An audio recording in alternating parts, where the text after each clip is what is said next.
Hello everyone, my name is Angel, and on this channel we're going to be talking about everything microbiology. As a lecturer of microbiology and also a doctoral student, I believe that I could break down concept for you to understand microbiology that is no longer looking like a mountain to you. So why do you think microbiology is so hard and so and difficult to understand?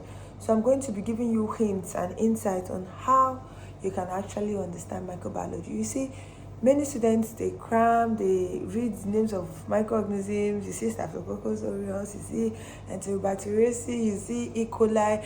You're like, what is all this? And it's as if as you read, by the time you get to the exam hall, you forget everything, or you can't even relate it to real life. Some people will ask you, they've studied microbiology for 4 years. Like, what is the essence? What can I use it for? I cannot use microbiology for anything. And I feel is a lack of understanding of what microbiology actually is. Microbiology is a cause that can be related in life, in the life that we live.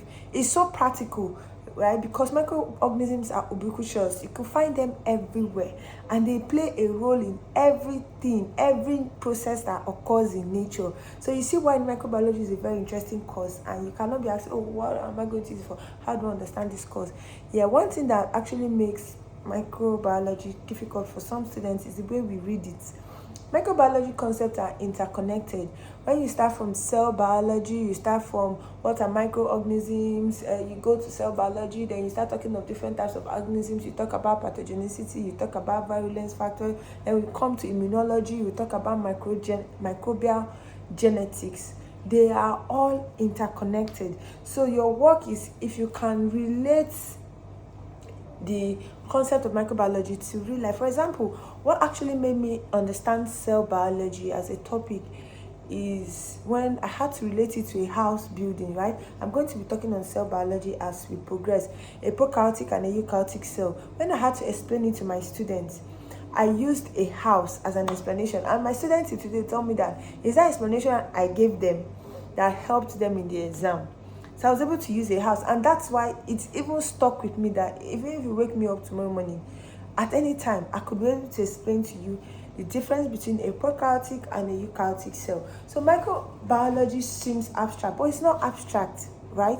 It's just for us to be able to connect it when we look at patterns. For example, if you're trying to learn organisms, you don't just say, oh, Escherichia coli, Staphylococcus aureus, Neisseria gonorrhea. No, first of all, we know there are two types.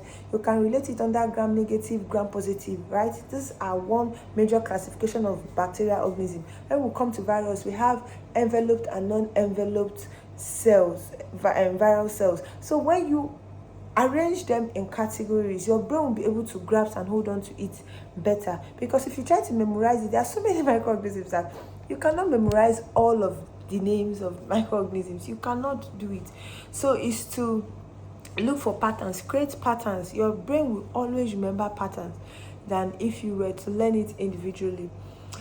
Another thing is always try and draw. At least you should be able to draw a prokaryotic cell and a eukaryotic cell and label.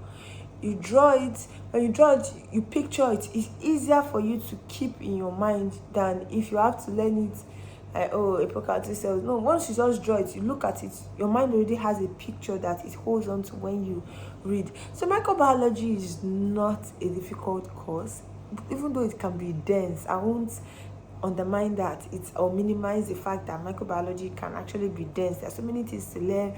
There's pathogenic microbiology, which is a whole world on its own. There's microbial genetics, there is cell biology, there is bacteriology, there is microbial ecology, where you learn about the environment that microorganisms live in. It's just a lot to learn.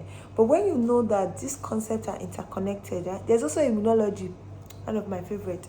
So when you learn that these concepts are actually interconnected, you'll be able to create patterns that your brain can actually remember, and you retain better, and you even understand it, and you can be able to bring it to real life. You won't ask again that what is the use of microbiology, what can you use microbiology to do? The pandemic that happened, what do you think were the people that were on the forefront? There's so many things you could do with microorganisms, so many things. And this is just the medical aspect. There's the environmental aspect. There's the industrial aspect where you could use microbes to create products like alcohol, enzymes, drugs like insulin. So there's just so much you can do with microbiology, and when you understand it, you actually begin to really love it as a course. It's not just be the course that you chose or they gave to you because you couldn't get medicine. So I hope you stick around and let me know in the comments the topics you want me to cover, because I'm going to be covering a lot of topics here. So you let me know in the comments the topics that you would like me to cover. See you in my next video. Bye.